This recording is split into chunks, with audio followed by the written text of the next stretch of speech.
المفارقत अन ज़ंब, माफ़ी मांगना यह है कि गुनाह को छोड़ देना. एक है ज़ुबान से मांगना, एक है दिल से मांगना, एक है बदन से मांगना. माफ़ी मांगना ज़ुबान से, दिल से, जिस्म से. ज़ुबान से कलमा माफ़ी तलब करने का कि अदा करे, दिल से उस पर नादिम हो, शर्मिंदा हो, और बदन से अमलन छोड़ दे, तर्क कर दी मासियत. ये इस्तिग़फ़ार के 3 दर्जे, यानी 3 जुज़ मिले तो ये अमल इस्तिग़फ़ार बना. ज़ुबान से कलमा कहा, अल्लाह से माफ़ी मांगी, अल्लाह माफ़ फरमा दे. दिल से उसकी इस्तिग़फ़ार हुआ, ये है माफ़ी तलब करना. तो आज रात आप माफ़ी तलब करें, और हर रात तलब करें, और हर रोज़ तलब करें. आका अलैहिस्सलातु वस्सलाम सहाबा कराम के साथ बाज़ औक़ात एक ही मजलिस में बैठे हुए 100 बार इस्तिग़फ़ार फरमाते थे. ये कोई ज़रूरी नहीं कि सिर्फ आदमी सालाना माफ़ी मांगने का एहतमाम करे. हम सालाना वाले लोग हो गए हैं ना. ये जब तबीयतों में गफलत आ जाती है और अमाल सालिहा की अहमियत नहीं रहती और गुनाह कसरत के साथ ज़िंदगी पे छा जाते हैं, फिर हम बड़े बड़े वक्फ़ों के बाद जाके रुजू करते हैं. मोमिन वो है कि हर लम्हा अल्लाह की तरफ राग़िब और राजे और ताइब रहता है. हर लम्हा उसकी तबीयत, उसका दिल, उसकी रूह, उसका क़ल्ब, उसका मन अल्लाह की तरफ हर लम्हा राजे रहता है, ताइब रहता है. तो तौबा दरअसल एक दायमी कैफियत है, दायमी. तो मैं तौबा से पहले इस्तिग़फ़ार की बात ख़त्म कर लूँ तो ये मैंने माना समझा दिया. इस्तग़फ़िरू रब्बकुम, अपने रब से इस्तिग़फ़ार करो. इस्तिग़फ़ार का मतलब है माफ़ी तलब करो, और माफ़ी तलब करना 3 चीज़ों को जमा करने का नाम है.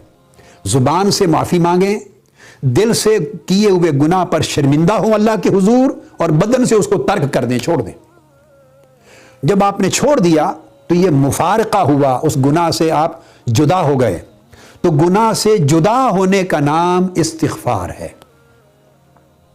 गुनाह से जुदा होने का नाम इस्तिग़फ़ार है.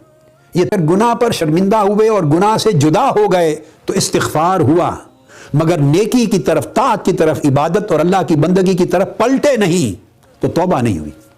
गुनाह से जुदा हुए तो इस्तिग़फ़ार हुआ, और जुदा होने का भी माना बता दिया, सिर्फ ज़ुबान का नहीं, ज़ुबान से भी, दिल से भी, बदन से भी.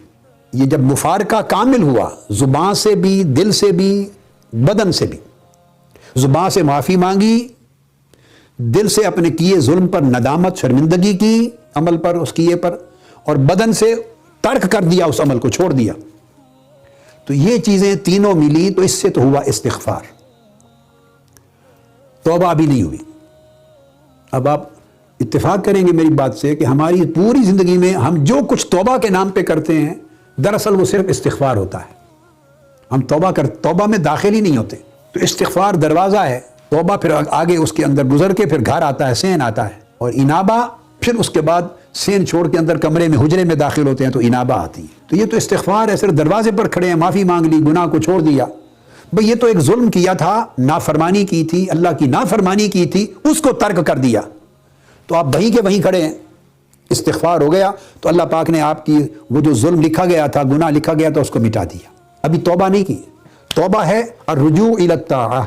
जैसे गुनाह किया था, नाफरमानी की थी, और अब शर्मिंदा होकर छोड़ दिया है, अब वैसे नेकी की तरफ, ताअत की तरफ, अल्लाह की बंदगी की तरफ पलट जाएं. उस गुनाह का बदल, नेमल बदल, ताअत को बनाएं अमलन. अगर नेकी की तरफ, उस गुनाह के बदले में पलट जाएंगे, अल्लाह की तरफ पलट जाएंगे, ये जो रुजू होगा नेकी की तरफ, ताअत की तरफ, अल्लाह की बंदगी की तरफ, इस रुजू को तौबा कहते हैं. गुनाह छोड़ने को तौबा नहीं कहते.